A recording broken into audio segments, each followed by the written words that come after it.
Greetings from your queen. Your Queen of Ooga Booga, that is. Hi, everybody. It's Sally Diane, and we're coming on to the last few days of September, and we decided to come out and enjoy the beautiful fall weather to do palm readings from you, our viewers, who have sent us your palms. First, we're going to start with Trevor. Trevor has a square-shaped hand, similar to mine. It's square in shape. He's got a ton of wrinkles in his hand. It's very interesting. That tells me he's a very old soul. He has a little bit of difference between his one hand to the other. His life hand is a little bit longer, which tells me that in this lifetime, he's learned to get a greater appreciation. Life has taught him to have a greater appreciation for the detail in things, for elegance, for simplicity, all these things. When I look, he's got a line that goes across his hand right here. And not a lot of people have it. Some of us have it. But it talks about intimacy issues. And with Trevor, it tells me that they can be a little bit complicated, but it's also kind of a light line, so that tells me that it's also a private matter, so I'll say nothing more about it. The one thing that interests me about Trevor's hand is he doesn't really have a simian line. A simian line is when your head line and your heart line kind of run across your hand, as one. And that's usually somebody who might have anger issues. With Trevor, it's more complicated than that. I think everything's a little complicated sometimes with Trevor. He does have sort of a heart line and sort of a headline with a simian line running right in the middle. And so that tells me that Trevor might have issues separating matters of the heart and the head, and he can be short-tempered at times, but he tries to keep that under control. He does have a favorable relationship line here. When I look at his fingertips, for the most part, he's got these nice rounded fingertips, which tells me that he reaches out and communicates with the world in a balanced manner, except when it comes to matters of creativity. And creativity, he tends to be a little bit flatter in that area where, ironically enough, he reaches out to the world in a logical manner in areas of creativity. He's good in communication. He has good lead by example leadership skills. I hope he uses those well. When I look at Trevor's lifeline, then I'm going to focus in on his right hand, because that basically tells me how his life has unfolded. When I look into his childhood, he's got like this second little line next to his lifeline, and like your lifeline is one that comes across here, and this area of your hand is where you see your childhood, and I see a distinct little line right there, and that tells me that he had somebody in his childhood who was, we might be talking a favorite aunt here, or a sister, or something along those lines, but somebody in the family who was just a little bit older, who was a support for him, who gave him confidence and direction. And speaking of direction, when I look at Trevor's lifeline, it looks like when you get into maybe his early 30s, which is this point in the lifeline right here, there's kind of a break. Where his lifeline is going along, and then it kind of shifts out and becomes a whole nother lifeline. So he went through a major transition in his late 20s, early 30s to the path he's on right now. So whatever things it feels like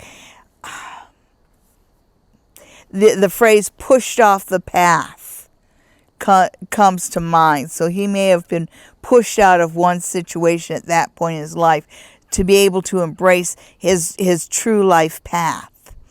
On the path he's on now, I know that he was. I know that Trevor's sort of in the middle part of his youth, so he's right around here on his lifeline. And it shows that he still progresses. He's still coming up to something that's really going to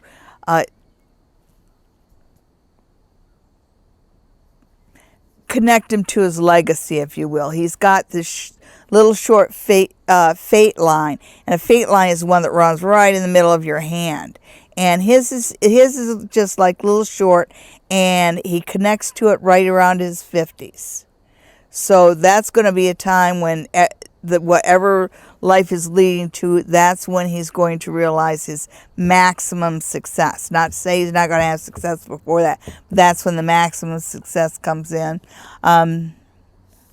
He seems to have, when I look at his thumb, your thumb tells you this bit what the balance about between will and logic. So a lot of times it points to how you handle projects and career decisions, business decisions, and stuff like that. And Trevor actually seems to be sort of balanced, although when it comes to the will part, which is talking about how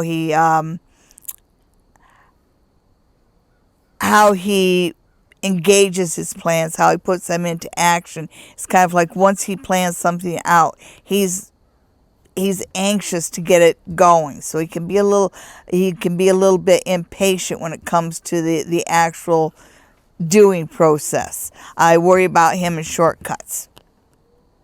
Okay, he's got a really nice mound of mound of Venus. And your mound of Venus is the one that's right here. And that talks about your ability to reach out to people. And it talks about the love that people give you. And he's got a really well built up one. So that tells me that he's well liked and well respected. And he can hold his head up as someone who is well liked and well respected.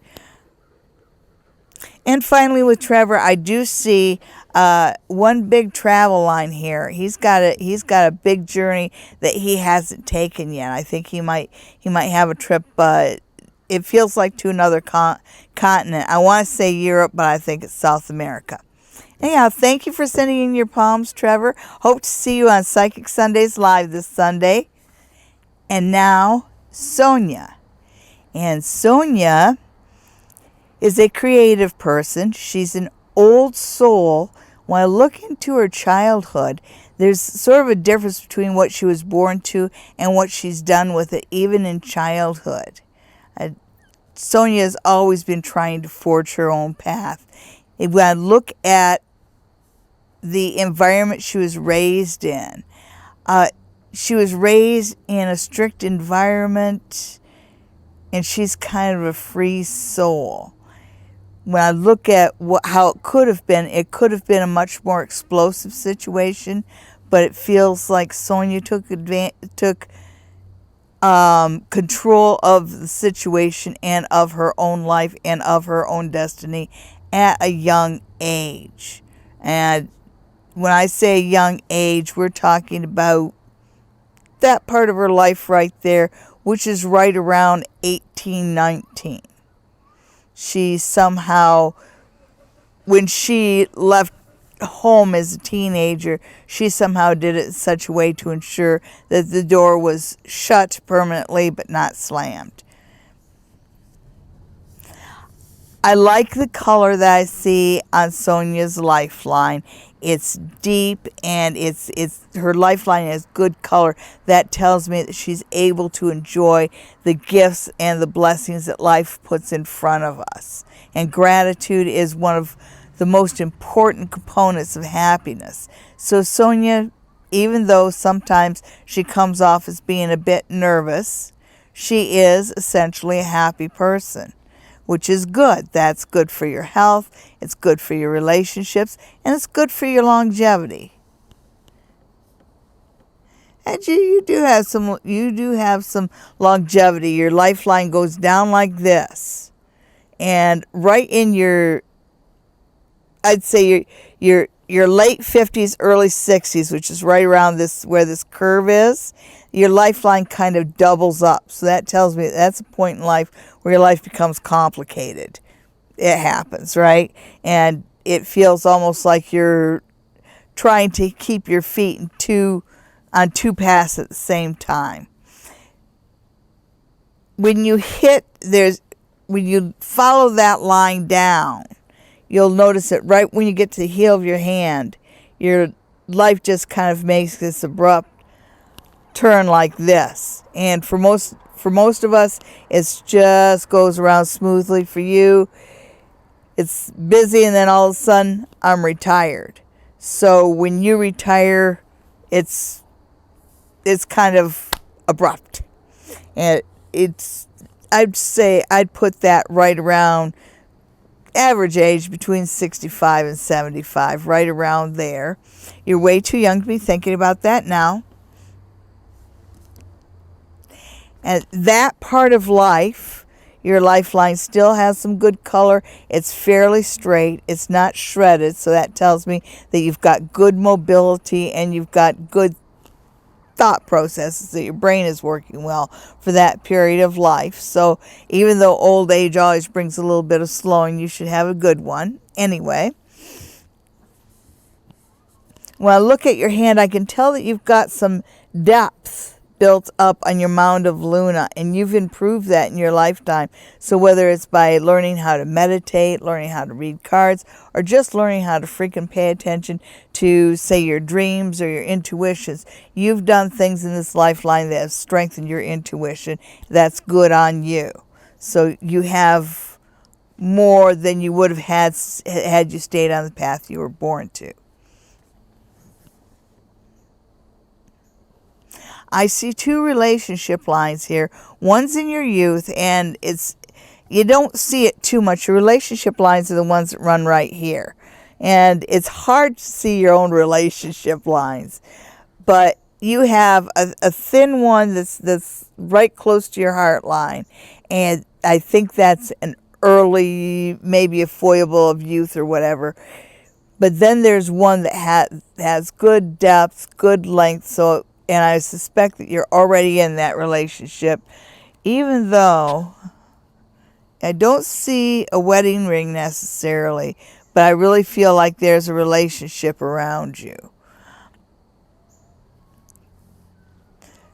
When I look at your heart line's the one that's right here, and that one talks about how you handle your relationships, not just your love relationships, but your relationships with people in general. And you tend to be pretty open and welcoming in a relationship right in the beginning, sometimes almost too much so. But then we're looking at another thing that life has taught you, that instead of automatically going to being the enabler, you have learned the hard way just from certain members of your family that you can't always stand by someone right to the bitter end.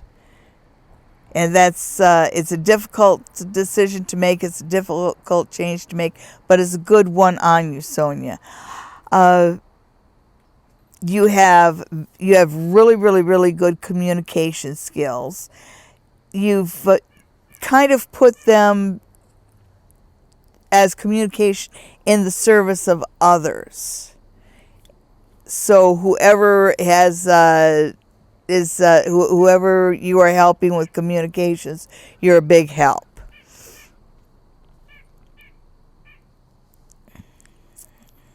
Okay. I see some untapped potential in the area of creativity.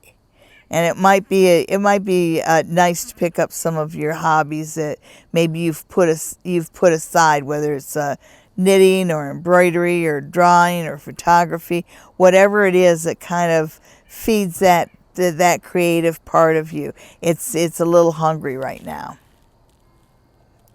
Okay, And finally, we'll talk about how Sonia thinks things through and plans things through in a business kind of environment and in a business slash career environment. Sonia has a lot of good ideas, a lot of them. Probably too many of them to be in the lead point position. She would do better as say a lieutenant, just because she has 100 of ideas, and she tends to spend just a little too much time in the planning. Anyhow, thank you very much for sending in your poems, Sonia. I look forward to seeing you on Sunday night for Psychic Sundays Live. And now, Shannon L. Shannon L is a creative sort.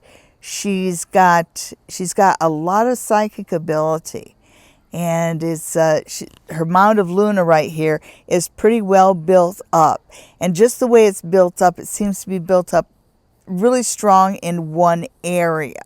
So with Shannon, I think she has a lot of ability, but she's only focused it in on one area, and she really needs to expand whatever she's doing psychically. So, example, if she's reading the playing cards, maybe she needs to go to the tarot. If she's only reading the tarot, maybe she needs to go to the playing cards or the runes or learn to read the pendulum. But she does need to kind of expand her repertoire psychically, because it looks like she's got a lot of untapped talent there. When I look at Shannon's heart line, I see somebody that might be conflicted in the area of human relationships.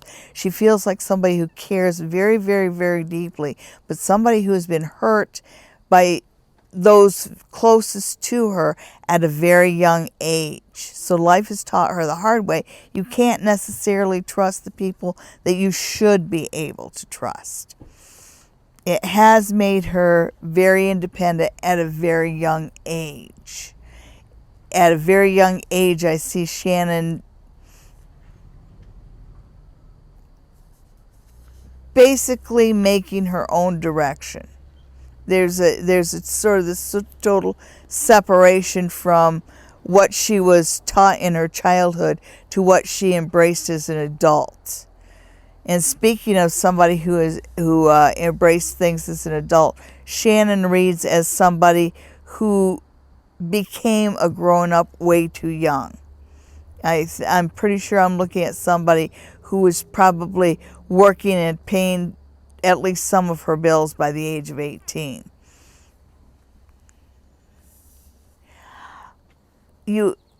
Shannon has a large mound of Venus, but not a very well built up one.